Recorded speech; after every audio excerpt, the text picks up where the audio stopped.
You feel this nervousness on the phone there? Sir, I've been trying to make an urgent phone call up there. Well, I don't think it's something I want to do on an overseas phone. You gotta make some phone calls. Hang up the phone. Prank caller. Prank caller. Ladies and gentlemen, welcome once again to Packernet After Dark.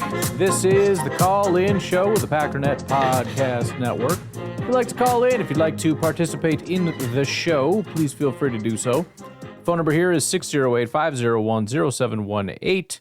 New callers go directly to the front of the line. We don't have any of those today, but we got Omar. What's up, Omar?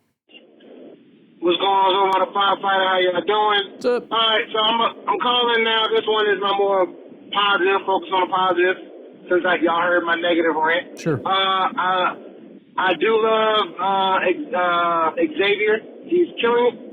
A sweet free agent signing. And I always love Jacobs. This is the first free agent I can remember when we got two guys that I wanted. And we got them, young enough where, we can have the prime of their careers. So I think that was a very smart move. And Reed, of course. So all those people were great, and I appreciate it. That also makes me think about the things that we don't have and how we should do it. We've always been a draft and develop team and didn't do much of free agency until, Goop got there. But I think we need pass rush bad, so I would love for you to look up, defensive tackles maybe for last year, that deal that could be in the free agency, or defensive ends, because we need to sign one. We need a starting caliber or somebody a baseline, because I don't feel like we got baseline defensive tackle play, unfortunately, even though we played cards. He's getting run on. It's ridiculous. It's embarrassing. And then draft it. It's kind of how I feel like we need to do. We need to sign, maybe a cornerback to a 1-year deal, and then draft a cornerback.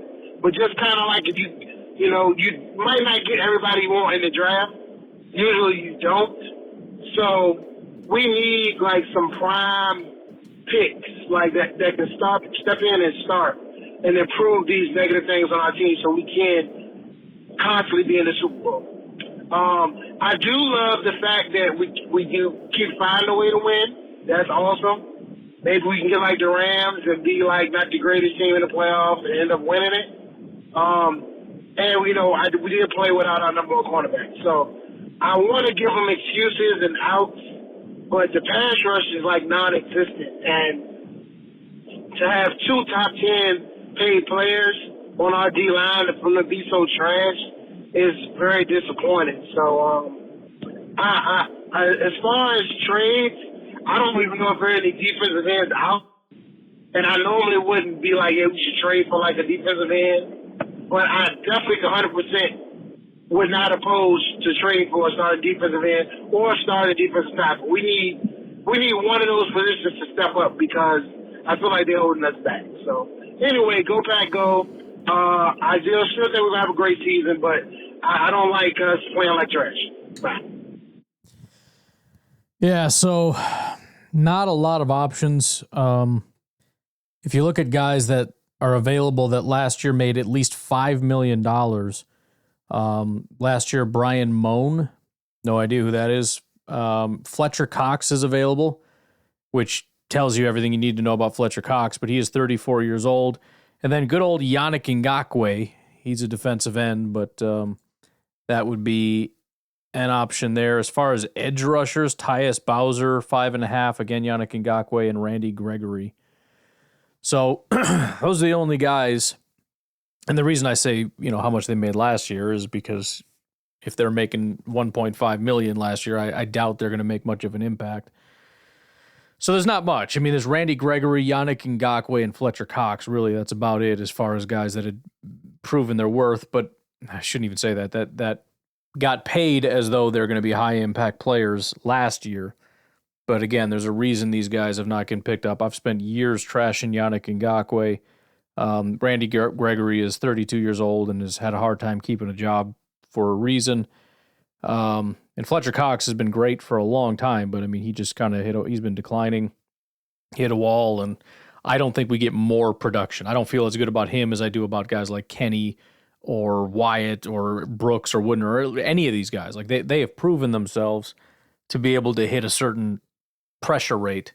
Fletcher Cox, even without the weird thing that's going on with our team, was beginning to struggle with that kind of stuff. So, yeah, I don't know that there's a lot out there that you can grab. There is a question of trade. That's always kind of an interesting thing to consider. It's harder to find. Free agent is easy to identify, but a person that might be available for trade is an interesting question. Couple options that have been talked about. How serious it is, I don't really know.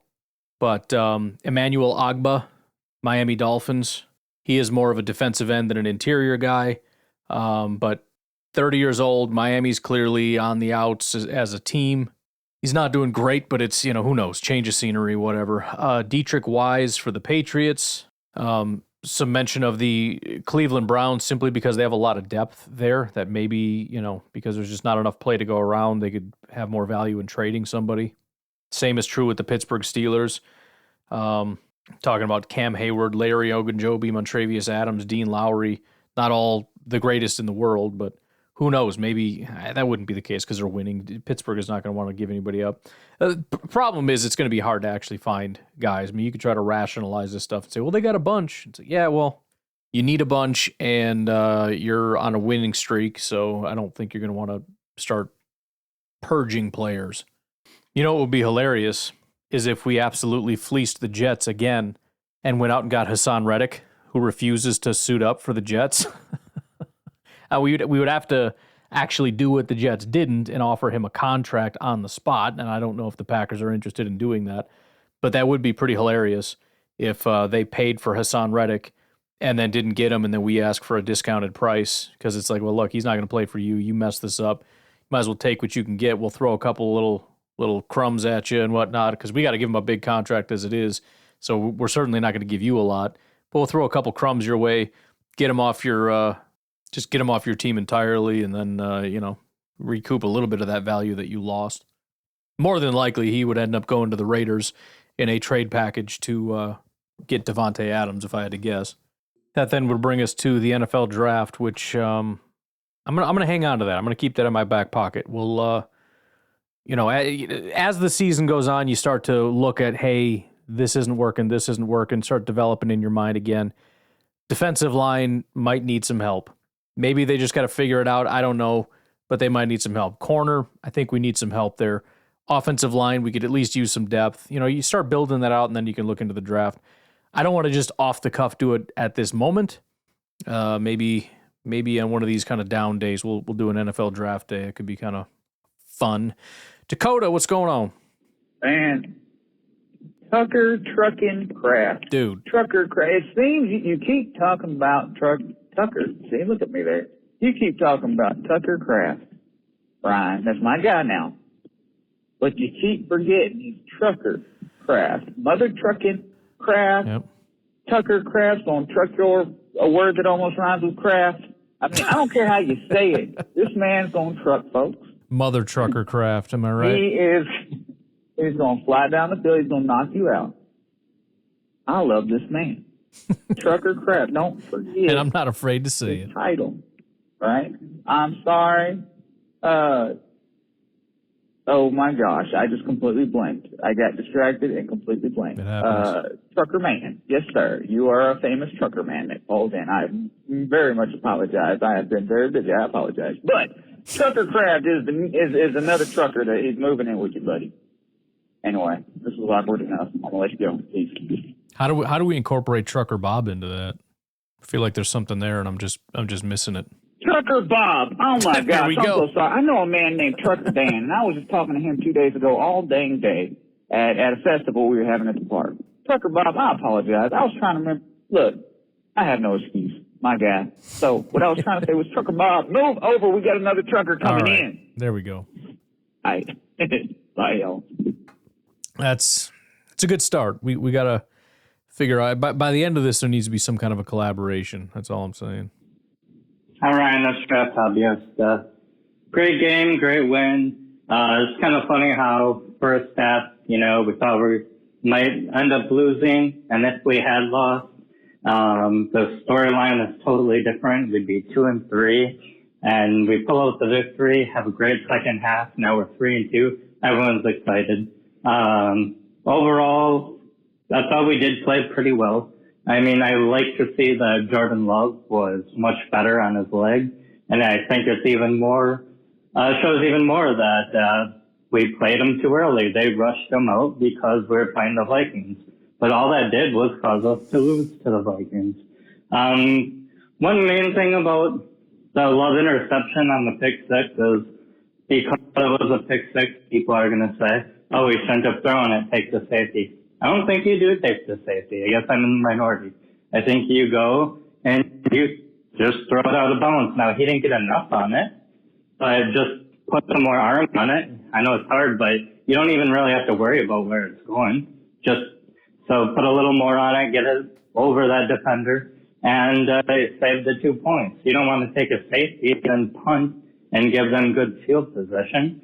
So I totally disagree with the people who are saying just eat it and take the safety.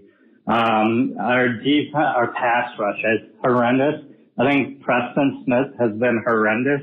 I mean, he gets pancaked all the time. You know, he was going bad like last year, towards the end of the year. He was already starting to slow down.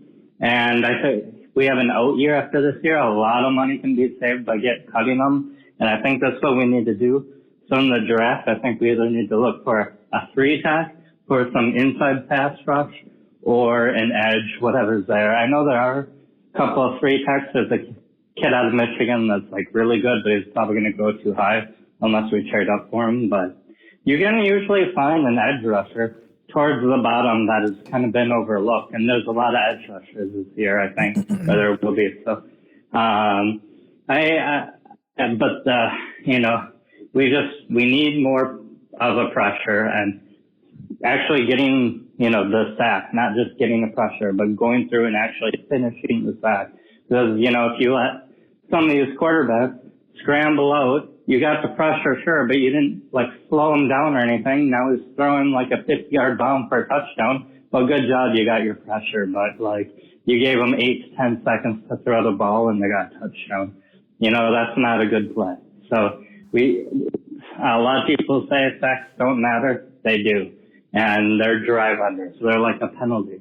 You know, they then drives at a high rate. So he got cut off before the second part. Let me just address the couple things. First of all, I don't think anybody says sacks don't matter. I think it's just people that are only focused on sacks don't appreciate the benefit of pressures. And yes, there are some times that people can be under pressure and still make a play. That's why sacks are the most valuable form of a pressure, right? There's sacks, hits, and hurries as far as different types of pressures. And some are more valuable than others, but it's not as though other forms of pressure don't matter. You know, there's, as an example, I was just looking at, because there's a dispute. PFF says Rashawn had 0. NFL Pro says Rashawn had 3. I'll go into that more tomorrow, but you know, there was one play where Rashawn Gary took the tackle and shoved it into Matt Stafford's chest in, what was it, 2.35 seconds. And, you know, to your point, yeah, what the heck is the point if he still gets the ball out? But that's more of a coverage issue than anything else. You can't really expect a sack in 2 seconds. It can happen. It's very rare. It usually has something to do with somebody just completely botching a block and just not doing their job. And you get a free run at a quarterback. I think the issue would arise if they're getting there, they're just not able to bring him down. You know, they missed the tackle or whatever. And I don't know that I super remember that. I mean, there's times where he's able to step up and escape and, you know, before anybody can get their hands on him. But as far as missing tackles, as opposed to like reaching out and kind of touching them with 4 fingers as they slip out, I don't know. What was the other thing you mentioned earlier? The Jordan Love thing. First of all, you're right about he should have tried to throw it out of bounds. I mean, that's true, but you can't completely get away from the result of the play, right? It's like saying somebody made the right read, but underthrew the ball and it ended up getting picked and being like, well, no, he did the right thing. It's like, well, he made the right decision, but he executed horribly and it ended in a terrible situation in which it would have been better to take a safety than for you to actually try to do the job that you tried to do because you did it so miserably awful. By the way, I have mentioned many times in the past, Kurt Benkert drives me insane. One of the worst, most egregious things I've ever seen him do was in the last couple days say that Jordan Love actually did the right thing on that play. It was actually a brilliant play by Jordan Love. It's just that Tucker Kraft gave up on the play. He was trying to throw it to Tucker Kraft, who should have been there. He is so full of absolute crap. Jordan Love was panicked. His face was about to plant into the ground.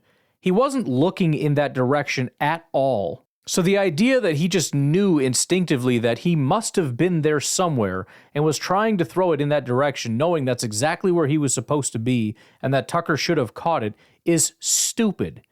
He was about to face plant, tried to throw it as hard as he could out of bounds, failed at doing that, and it turned into a pick six.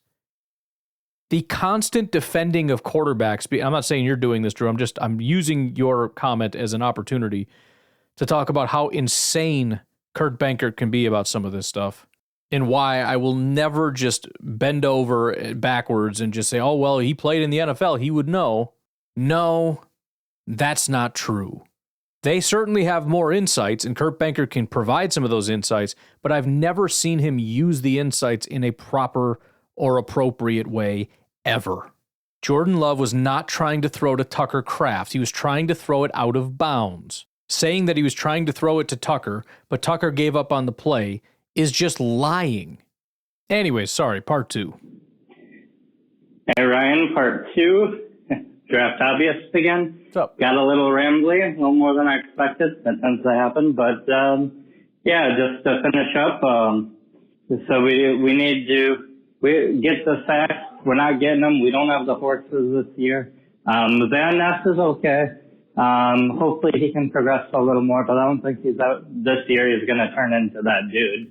So, we're going to have to send pressure, and a lot of people have been complaining that we're not sending enough blitzes. That we run a 4-3. 4-3s really don't want to blitz. That's why you're sending an extra guy.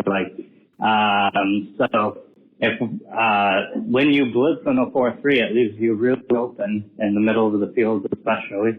So we'll see. We don't really. Walker can't defend. He can't cover.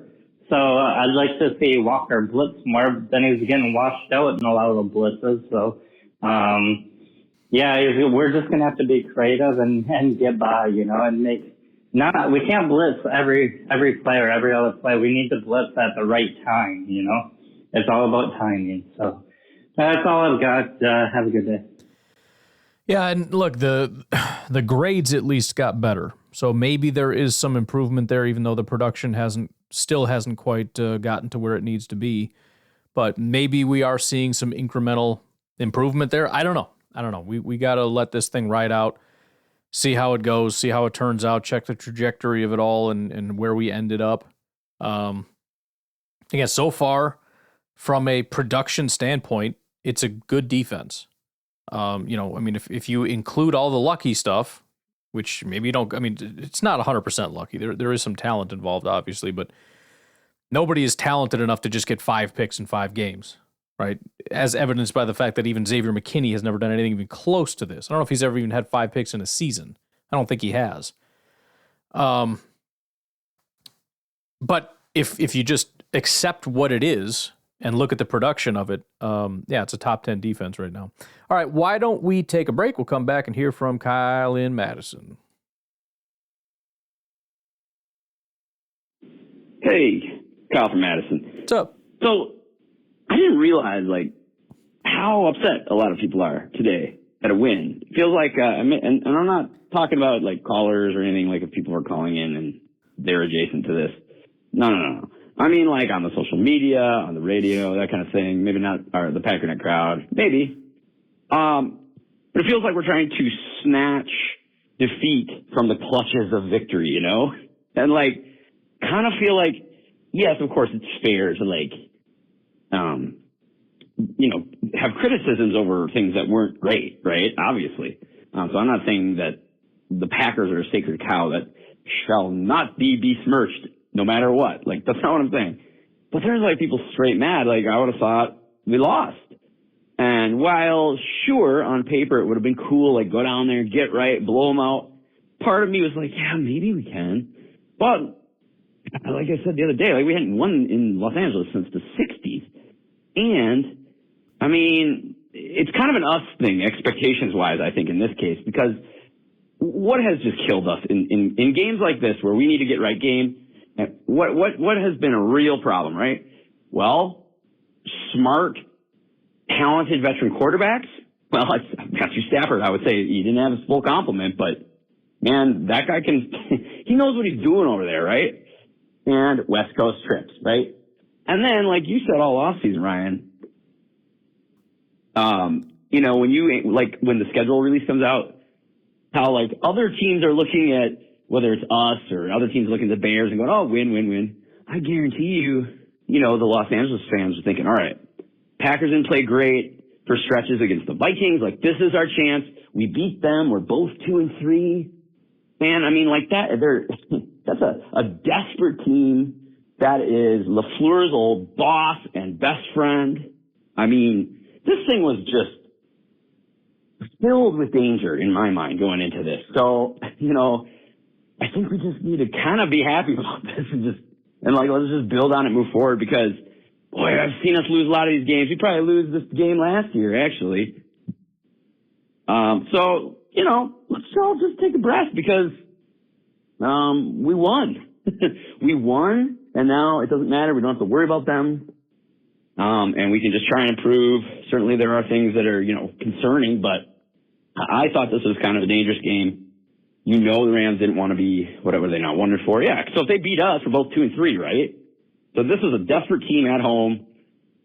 So, you know, let's chillax. We can talk about things that can get better, but, you know, we won the damn game. Go Pack, go. Yeah, I mean, maybe I'm taking a slightly more pessimistic approach to it, but, you know, it's similar to what I've been saying, which is, you know, things are not great right now. So at this stage, it's just about find a way to win. And let's be honest, not every team, even the good teams, when they win clean. There's a lot of good teams. You know, I've been talking about the Chiefs. They're basically a bad team that just keeps winning, but they're going to get better. I didn't even watch the Monday night game. Sounds like they just pummeled the crap out of I think it was the Saints, right? Maybe they're back in their groove. But what mattered about those early games? You think anybody, when the Chiefs win the frickin' Super Bowl again, is going to look back and be like, yeah, but you sucked for 4 weeks?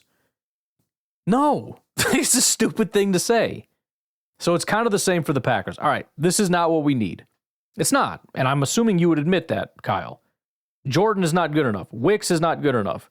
Offensive line, maybe a couple pieces, not super good enough, although I think they're doing a pretty good job. Pass rush, not good enough. Okay, fine. That's the reality. And you assume it's going to get better, and you hope that by the end of this whole thing, by the end of the season, toward the end of the season, week 14, 15, 16, whatever, we are a playoff team. At that point, the only thing that mattered about the early part of the season isn't how well we played, because who gives a crap? That doesn't factor into how we're playing now. What matters is that we won those games. Because if we lost those games, then the good games we're playing now might not matter.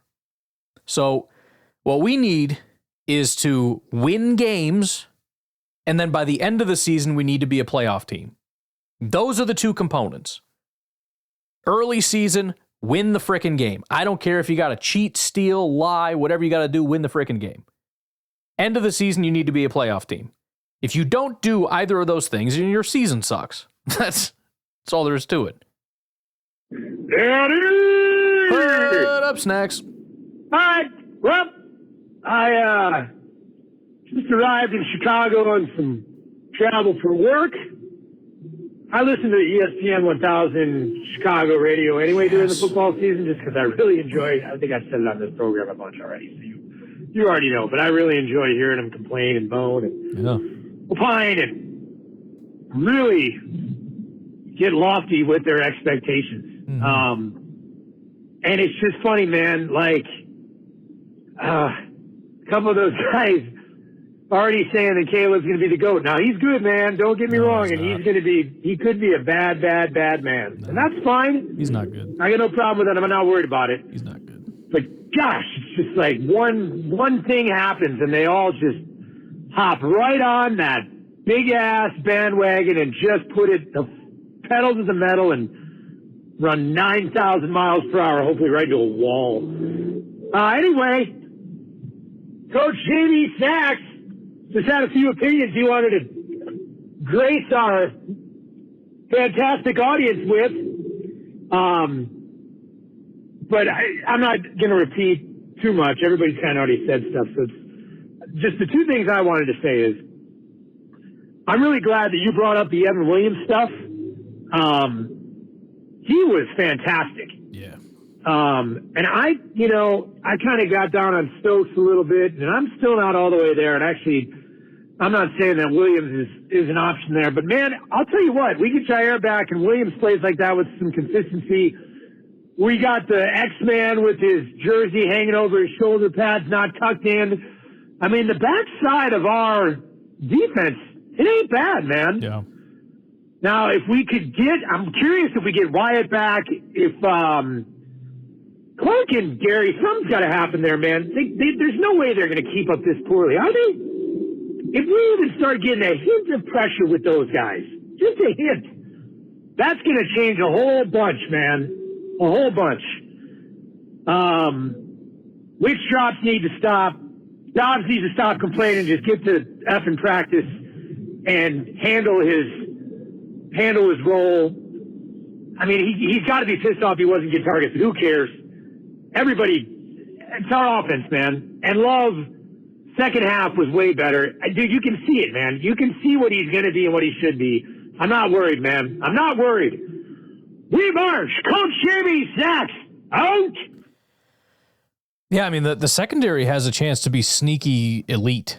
I mean, we kind of talked about it before when we got all the safeties and everything else, but I mean, McKinney is out of control good right now.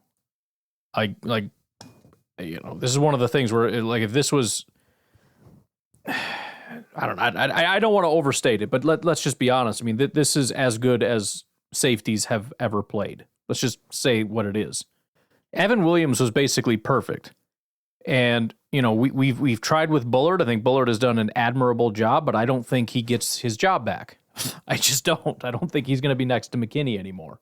And I think when Jair returns, probably this year, it's going to be Jair and Nixon in the slot, and then either Valentine or Stokes on the boundary. Probably going to be some kind of a rotation there as they continue to work their way through that.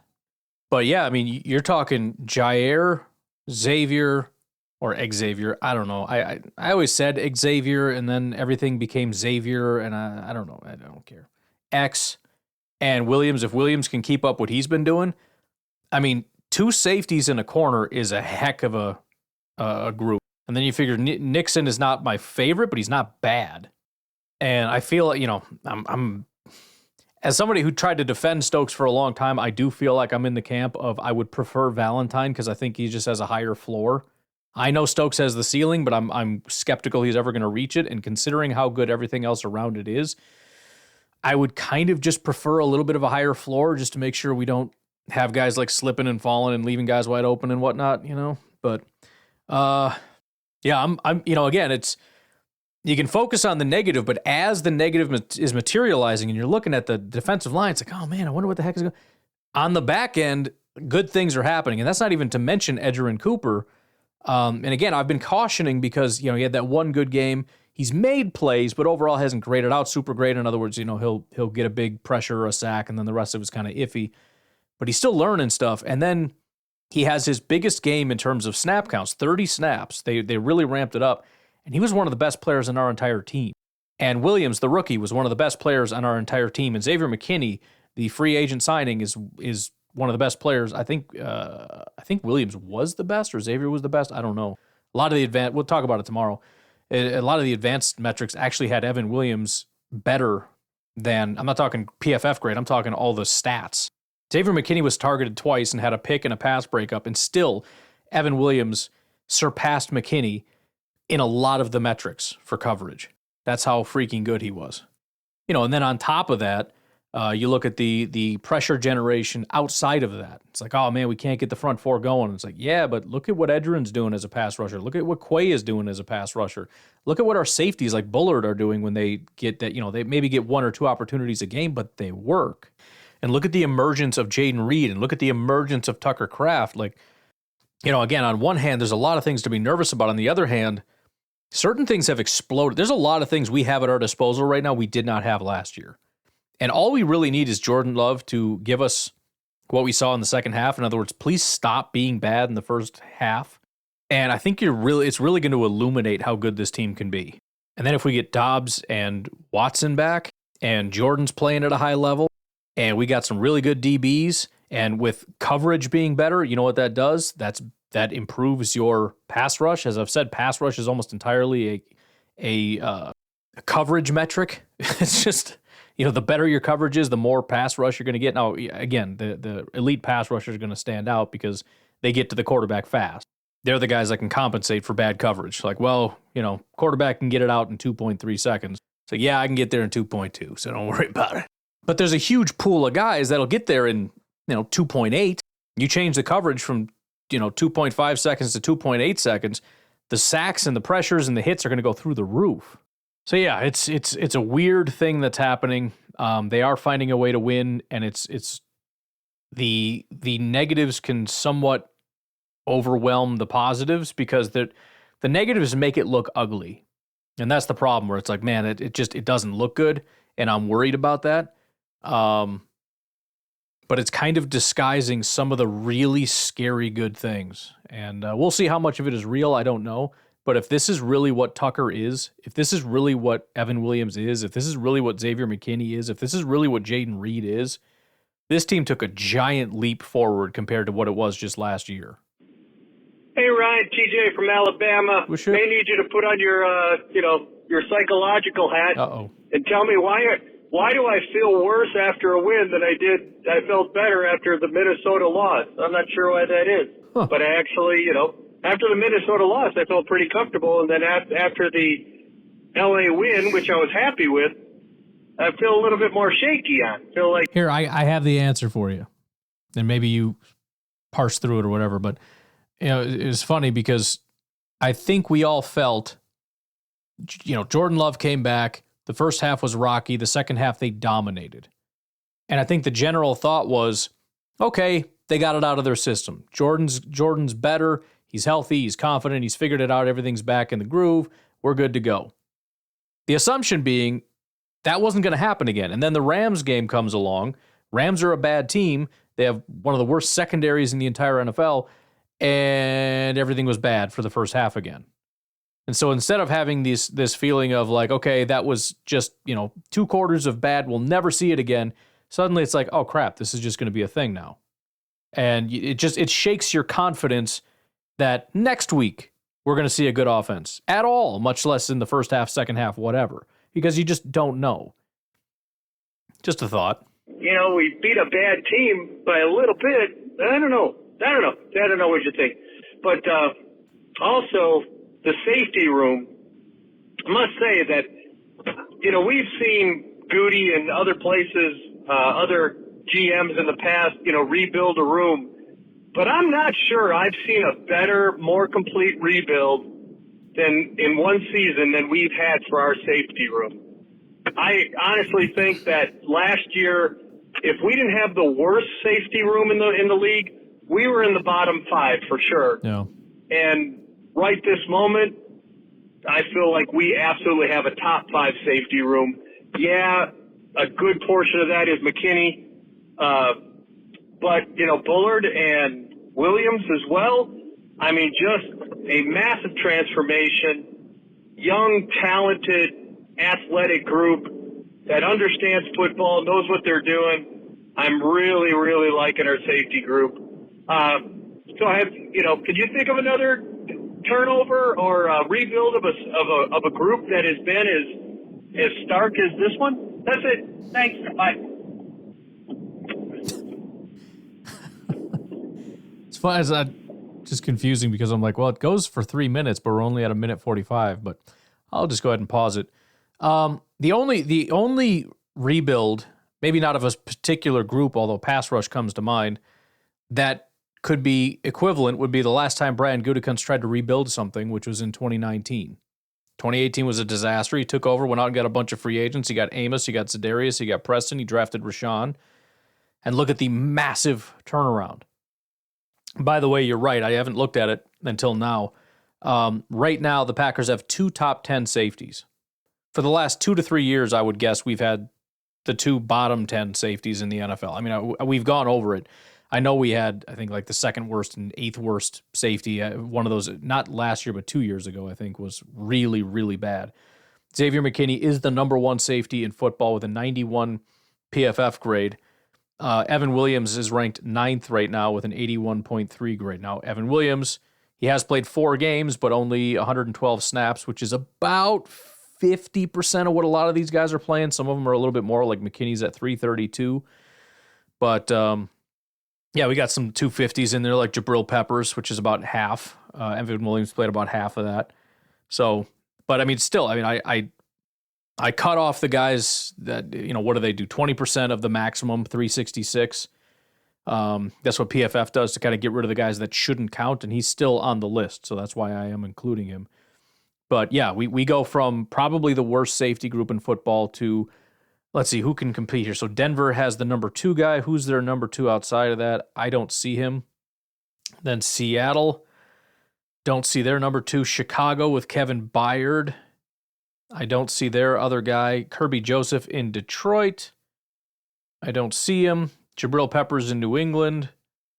I don't see their number 2. Elijah Molden, Chargers. Don't see him. Pittsburgh. So the next best is probably Pittsburgh. Deshaun Elliott ranks 8th. And then Minka Fitzpatrick is 13th. But understand, we have the 1st and the 9th. So right now, this is, again, we have to see if Evan Williams can keep that up as the starting safety. But through 112, let's say 50% of a normal snap count amount, he is a top 10 safety right now.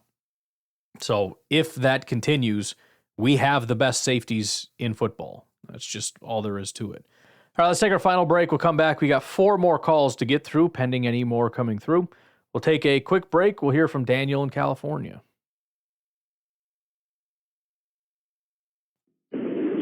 I just want to give a round of applause to the NFC North.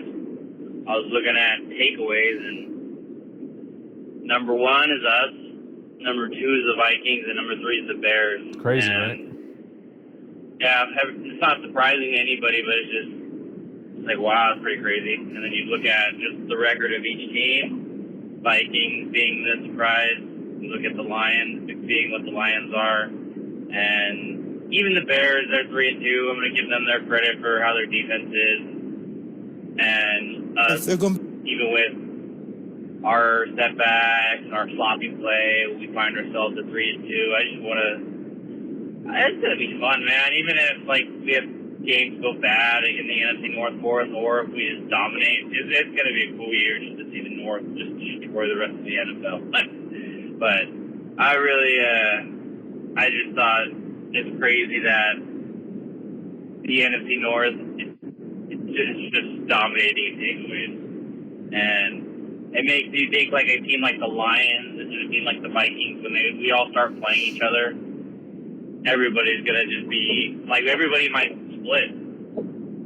Just the Bears have a good enough defense to split with these other teams. It's just, can Caleb play in game? Probably not, but the Vikings might split with the Lions. Lions might split with the Bears. They're definitely going to lose it. All of them are going to lose to the Packers, but it is cool. It is cool just to see our division coming back. It sucks for us, but it's just, that just makes us better when we go into the playoffs playing other teams, right? So, but we're going to beat them. We're going to go stomp everybody else except the Vikings. We already lost one, so now we got to split with them. But that's all I got. Xavier McKinney, he's going to get 17 interceptions this year. Go Pack, go. Yeah, it's right now it's a tough division, man. Whether, you want to believe this is true or that's true or whatever, I think you can make arguments about all 4 teams either being really good or being fraudulent. I don't think any one of them is a team that anybody really wants to play. I think the only one that you could, let's put it this way. If I had to choose, if I had a random team and I had to pick which one I wanted to play, it'd be the Bears. I'm worried about their defense, but unless my team completely sucks, that would be the one. Now, if if they did suck, if, I don't think my offense can move against the Bears defense and I'm scared about that and my defense is no good, maybe I go Packers only because I'm shooting for a Hail Mary where the team just continues to implode, make a bunch of mistakes, Jordan Love throws picks, and then the defense doesn't get a bunch of turnovers and I am able to move the ball against them. You know what I mean? But no, either way, I mean, there's not a team in the NFC North that I'd be super thrilled playing, at least right now. We'll see how things shake out by the end of the year. So, this is Jared, Uber driver from Texas. What's up? How's it going? The unfortunate play from last game, we still won. I'm happy. I was watching Pocket Princes a little bit just to see what Kirk had to say about that play. And rewatching it, apparently, now I know it's a dumb play to run kind of by the end zone, but if it worked, it would have been genius. If you rewatch it, there's a guy who gets open on the other side of the field where Jordan was going to throw to, but because of the missed block, he didn't have time, and the guy. That was also in the Kurt Benkert thing. So he made 2 points. The first one was valid. It was a great play design, and had there not just been a completely botched block, which, interestingly enough, a lot of these plays you look at that are negative plays, it's like if one guy doesn't just completely blow his assignment, it would have been a huge play. There's a ton of that out there, which, should give you a reason for hope and optimism. Obviously, pressured him, interception, return, touchdown, whatever. But, dude, it's a gorgeous, design play. It's just, unfortunately, the blocking on the back end did not get there. Oh, my God. I don't know if I'm sure you can pull up the all 22 on it. Yeah, I've seen it. There's a guy wide open where Jordan stopped, and he was about to turn to throw that way, but obviously the pressure was in his face by then. It's a beautiful play call, and it just unfortunately didn't work. Anyways, I don't know if you want to check that out. It's awesome. But anyways, have a good day. Go Pack, go.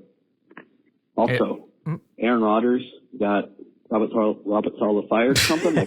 What happened? What? Funniest thing of the day. Go Pack, go.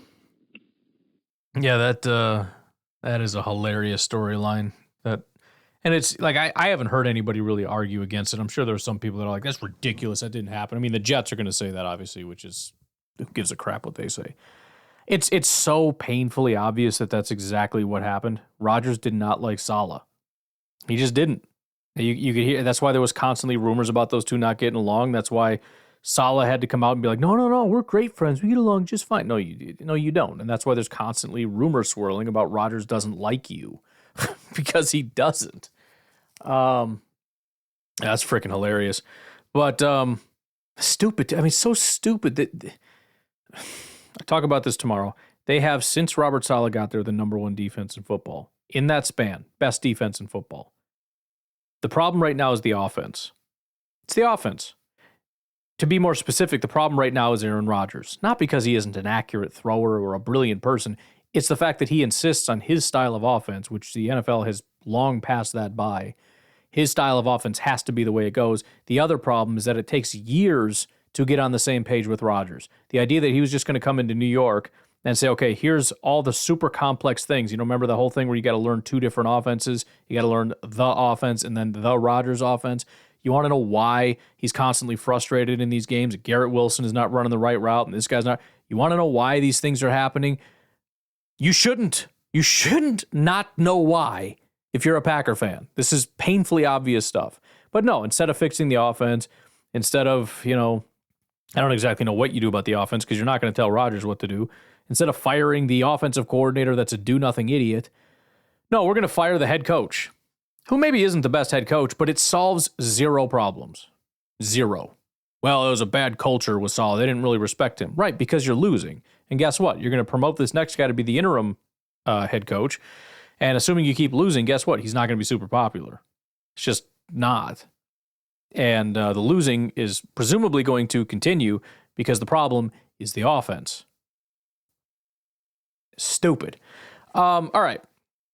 The other thing I was going to mention is there's there's somebody, I talk about this on tomorrow's show too, but Carson Caldwell, I believe it was, highlighted. Remember that play? It was one play, was a pass to, I can never remember his name, our backup running back. He catches it, immediately gets smoked, about a 6-yard loss. Minor tweak, if he just stops drifting backward and instead stands where he is or even attacks the football going forward, that was going to be an unbelievably massive play. But he basically just kept drifting backwards, so Elton Jenkins couldn't get to the blocker and seal him off, and he ended up just getting hit. But there was nothing but green grass in front of him. There were 3 wide receivers down the field like 20 yards away, blocking guys 20 yards away, and there's one safety to beat. I mean, it was going to be a massive play. So I think if you watch the All-22, you're going to see a lot of that. A lot of busted plays. You look at it and go, Matt LaFleur's an idiot. What a stupid play call. And then you look at it and go, no, that was freaking brilliant. It was set up to be perfect, and one jagoff didn't do his job, and it ruined everything. Same with this play. You know, you look at it and it's like, oh, it's a sprint right, like it gets a safety. It's so stupid. It's like, no, if the blocking was just done properly, where they don't get confused about who to block and where, he was going to sprint right, turn around, look the other way, and throw back in the other direction. There was a guy wide open. It's not a problem with the scheme. It's a problem with the execution. Not that anyone really doubts that at this point. I think Matt LaFleur has kind of overcome a lot of the criticisms that he doesn't know how to call plays. But yeah, there's a lot of that stuff. Hello. Hey, Ryan, Jim up here from Bayfield. What's up? Just calling in to talk a little bit about Moody's defensive evaluations in the draft over the past, since like 2017. It hasn't been good. I'm telling you. You can tick them off. You know, you're looking at Wyatt and Walker. Walker's horrible, absolutely horrible. He hasn't gotten any better since they drafted him. In fact, I think he's regressed to a degree. Wyatt was just beginning to show some potential this season. Of course, he got hurt. Stokes, hurt all the time. When he's been on the field, he's been unimpressive. So I think you got to call that a bust. Van Ness has not developed. He has one move. He's got a power move, and that's it. He's developed no counters. He's developed no secondary move. So he hasn't progressed, and there's a first-round pick, wasted. So I think Goody has to work on his defensive player evaluations. I mean, his offensive player evaluations, the only 2 that he's had since then are Love and the guy that he picked up last year. It's too early to say on either of those if they're going to be bust or not. But, his defensive drafting has been horrible. I don't think there's any other way to look at it. Anyways, that's all I got. Thanks. Well, again, my counter would be what I just talked about as far as our secondary, which we have the number 1 safety group in football right now, and Jair, when he's back, is a very solid corner who he also drafted. Rashawn has been a great player for us. As far as I can tell, he's been a great pick for us. There's just a problem this year. Even Kenny, I've been attacking Kenny. It's not his pass rush. He's been a good pass rusher for us. The fact that everybody's pass rush has fallen off is something interesting, weird going on with the scheme. So yeah, I mean, and again, he didn't draft Kenny, but still, Adrian Cooper seems to be a fantastic player. I think Kingsley Enagbare is a really good player, not on its own in a vacuum, but given his draft stock, has been a very fantastic player. Brooks and Wooden, I think, are good picks. Not that they're elite players, but again, mid-round picks that can contribute to the level that they can. Quay was not a good pick. Stokes was not a good pick, but I think we're overemphasizing the negative and de-emphasizing the positive, from my perspective. Nate, what's up? Ooh, doggy. Oh, boy. Jets. Jets. Oh, boy. That's a rough one. That's a really rough one. I guess Salah's out. I'm sure everybody knows by now. I just heard it. I was watching Good Morning Football, but that's crazy. That is crazy. How many people's jobs and lives are going to be ruined by Aaron Rodgers? That's my question. Also, I never did call in about the game, so I guess I'll talk about it now and hope that it comes through. But I don't think I'm going to say anything that everybody else hasn't already said 100,000 times. Not good enough. Just not good enough. You know, I don't like that this team continues the exact same Packers traditions. I understand that the defense is different, but tradition is that we have a bad defense and a really good offense, and that's kind of seeming like it's going to continue through the season. Obviously, offense didn't play super spectacular in this game, but you know they were there. They put up the points to win, but defense is not looking great. Jair, we need Jair back like yesterday, like weeks ago. We need Jair back immediately. I also I really don't like our defensive line right now. Our defensive line is so bad.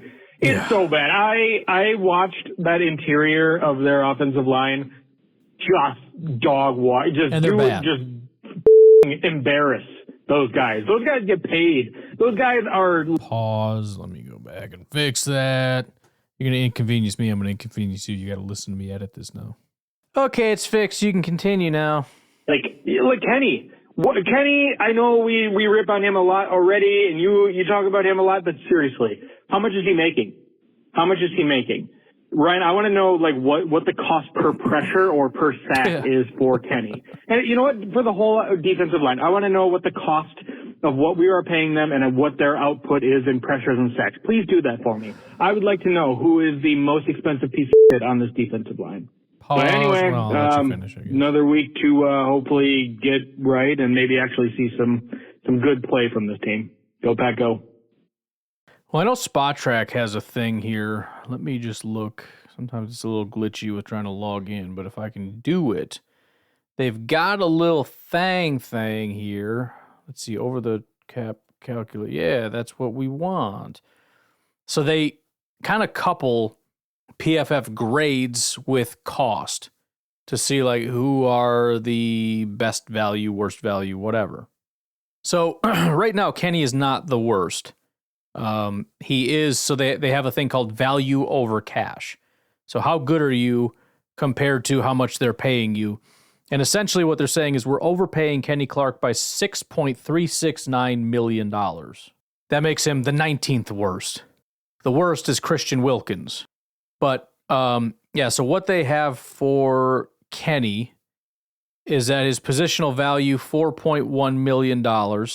His current APY is $21 million. So his value over APY is a negative $17 million. Let me actually look at it from that perspective. That makes him the third worst if you look at value over APY. But if you just look at 2025 cash, he's only 6.3. So based on his APY, he is the third worst defensive lineman to have on your team. Derek Brown is the worst. DeForest Buckner is the next worst. At edge, Rashawn Gary is the worst. He is currently, according to APY, he is overpaid by $19 million. So they're saying his APY is 24. We're paying him $24 million a year. We've gotten $5 million worth of value out of him. $5 million. And that's not to say that they're just they don't value anybody. They are putting Aiden Hutchinson's value at $35 million based on the production that he's given. For reference, there are roughly, well, let's see, 1, 2, 3, 4, 5, 6, 7. There are about 8 guys that they say are worth about $24 million, which makes sense because Rashawn Gary is in that range, right? So that's the thing. You're expected to do that. TJ Watt is worth about $24 million. Micah Parsons, $24 million. Myles Garrett, $24.5. Gregory Rousseau, $25.5. Boye Mafe, 26. Carl Granderson for the Saints, 29.6. Keon White with the Patriots, 30, and Aiden Hutchinson, 34. So those are the guys that they're saying right now, that's what they're worth. Rashawn, $5 million. And again, the value over APY, Rashawn Gary is the biggest waste of money. In fact, if we include, this is hilarious. If you look at edge and interior defensive line, Rashawn Gary is the second worst. Kenny Clark is the fourth. In the top 5, We have 2 of the top 5 most overpaid players on the defensive line right now, according to this. Combined, let's see, 19 plus 17, so what is that, 36? $36 million wasted on those 2 players. Now, again, that's not the cash this year, but that's looking at it saying, this is how much we're paying you per year, and this is what you're putting out. So if this is what you give us over the course of that contract, this is how much we're wasting per year. $36 million per year overpay for these 2. It's nowhere close to good enough. And again, look at if you look at the APY Rashawn Gary, they're saying $24 million, which means he should be producing at a TJ Watt level, right? Because that's where they put TJ Watt. Kenny Clark is at $21 million. They only have 1 player that's playing at that level. That's Dexter Lawrence for the Giants. He's at $24 million. But even still, if we wanted to get a little closer, you could say Zach Allen's putting out about $18 million, Cam Hayward $16 million, whatever. Bottom line is they don't think any defensive lineman should be paid that much, but it's a separate discussion for a separate day, I suppose. But Kenny Clark should be up there with the top 2 defensive tackles, and right now he is just not even close. He's putting out $4 million worth of value. In other words, that is his value right now. You would pay him like you would pay a $4 million guy. And in fact, let me go down here and find out who is being adequately paid. Here's a good example. Shelby Harris for the Browns. He was paid $4.5 million per year. He's putting out $4.9 million. So we would have been better off with a guy like Shelby Harris because he's outputting about the same as Kenny Clark, and it wouldn't have cost us nearly as much. Now, again, I'm not going to just sit here and say that we would be better off. What I'm saying is you need to step it up now. Now. Right? It has to come. And I don't want to hear excuses about, well, I'm getting chipped. Bro, you need to be a top 3 player at your position. Rashawn needs to be a top, let's just call it a top 10 player at his position. Do you know what guys in the top 10 are doing right now? Aiden Hutchinson has 40 pressures and 7 sacks. Rashawn Gary has 6 pressures. 6! You need to have a minimum of 20. Jared Verse has 20. He ranks 14th. TJ Watt has 15 pressures and 5 sacks. Bosa, 21 and 3. The other Bosa only has 4 pressures somehow and 2 sacks. Dude played 56 snaps and he has 4 pressures and 2 sacks. Jeez. Myles Garrett, 23 pressures, 4 sacks. Khalil Mack, 12 pressures, 3 sacks. Carl Granderson, 24 pressures, 4 sacks. Kyle Van Noy, 17 pressures, 6 sacks. But, they never get chipped by running backs. They never see double. Shut up. You got paid to be Aiden Hutchinson. You got paid to be Nick Bosa. You got paid to be TJ Watt. Go be that. I'm sorry. Listen, this is what comes with the contract. I'm happy for you. I want you to get that contract. I'm not saying I don't want guys to get paid. I want them to get paid. But when you get that contract, guess what happens to my expectations? I expect you to live up to that contract. Freaking disgusting is what that is. It's disgusting. Crap. You know what? I should probably be done. Garrett did call, but he had a second call. Dang it. I clicked on it. Well, we're going to be done, and I'm going to try to remember to get to Garrett's first call tomorrow. But you guys have a good rest of your day. I'll talk to you later. Have a good one. Bye-bye.